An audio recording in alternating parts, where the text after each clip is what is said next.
hadapi kehidupan kita sehari-hari yang penuh dengan tantangan, penuh dengan masalah yang seringkali menyebabkan atau memunculkan stres berkepanjangan.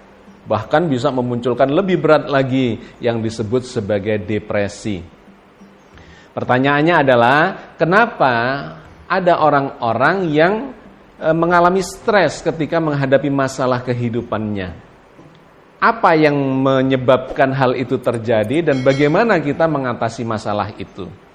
Karena stres yang berlebihan itu akan menyebabkan hal-hal yang merugikan pada kita, baik secara kejiwaan, ya, kesehatan jiwa maupun kesehatan badania kita, bahkan termasuk hal-hal yang mengikutinya terkait dengan rezeki, pekerjaan, pergaulan dan sebagainya, itu akan mengalami dampak negatif disebabkan oleh stres.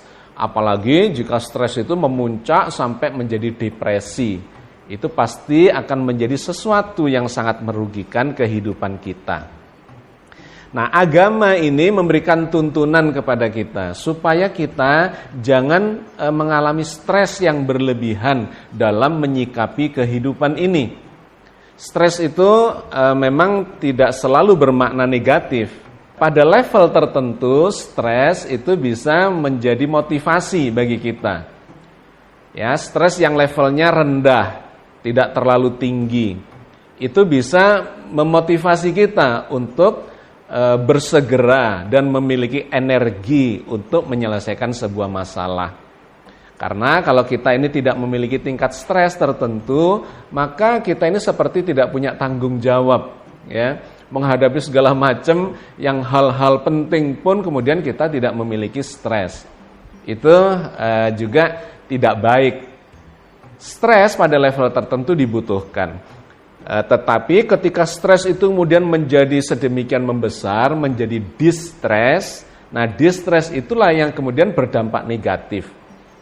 Itu yang harus kita antisipasi, karena kalau tidak dikelola dengan baik, ya, ada ilmu mengelola stres, maka itu akan berdampak tidak baik bagi diri kita secara kesehatan maupun hal-hal yang mengikutinya setelah itu.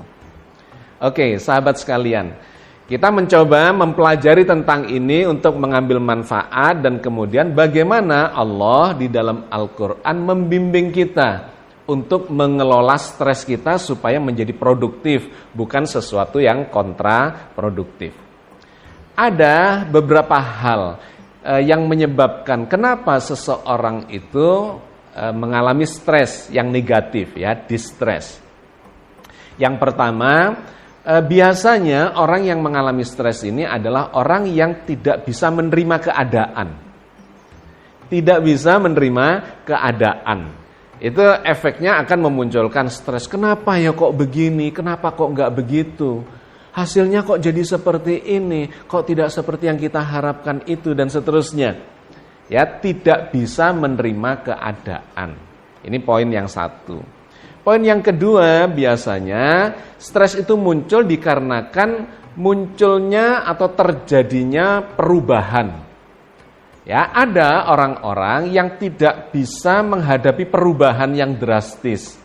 Setiap ada perubahan dia mengalami stres. Padahal kehidupan ini kan sesuatu yang berubah terus. Tidak statis hidup ini. Kemarin dengan hari ini dengan hari esok, atau minggu lalu dengan minggu ini dengan minggu esok, atau tahun lalu dengan tahun ini dan seterusnya, itu senantiasa berubah. Tetapi ada orang yang tidak bisa menghadapi perubahan.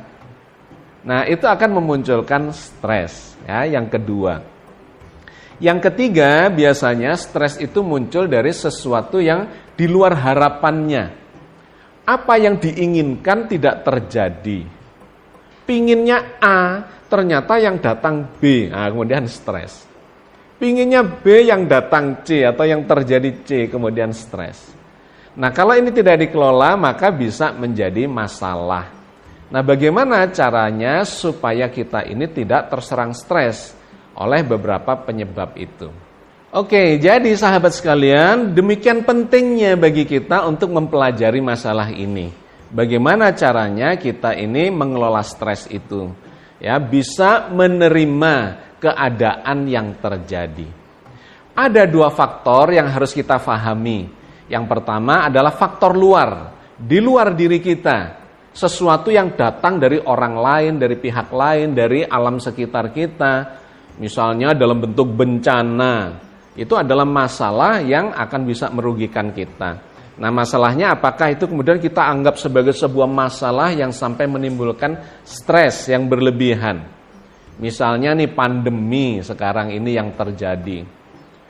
Itu adalah sesuatu hal yang di luar kehendak kita, tiba-tiba saja terjadi dan memunculkan efek yang luar biasa, menjadi masalah yang sangat serius dalam kehidupan kita.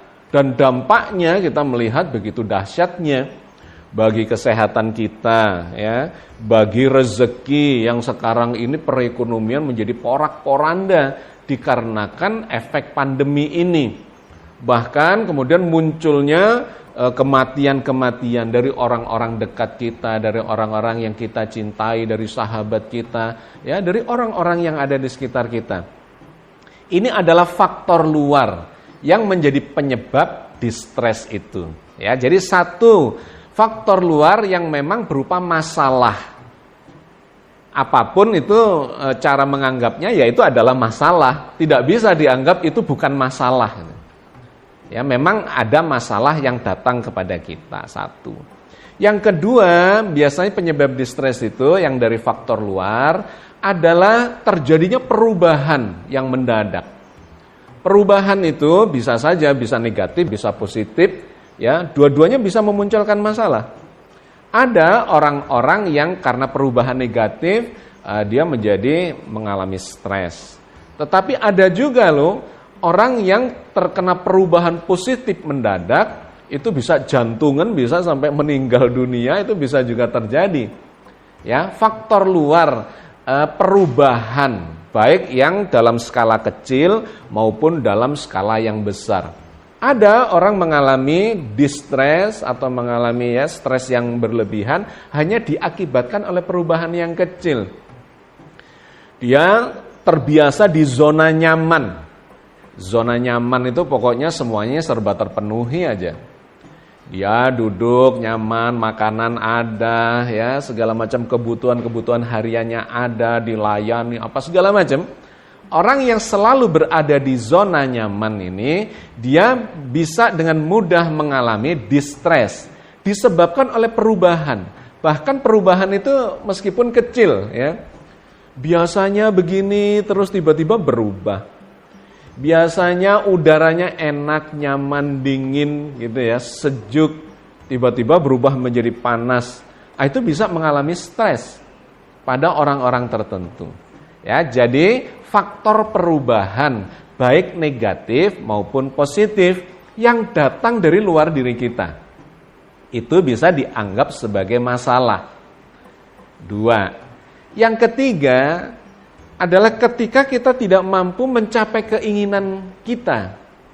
Sangat menginginkan sesuatu itu terjadi seperti yang direncanakan.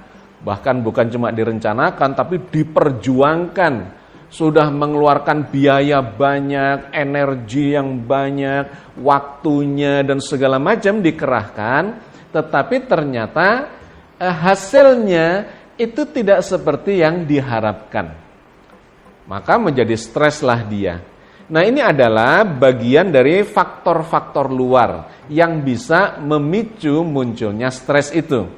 Nah, bagaimana nanti mengatasinya? Nah, itu kita bahas ya, supaya kita mendapatkan pedoman, pelajaran, ilmu untuk mengatasi semua itu dan tidak menjadikan stres karenanya, di mana stres itu merugikan diri kita dan kehidupan kita.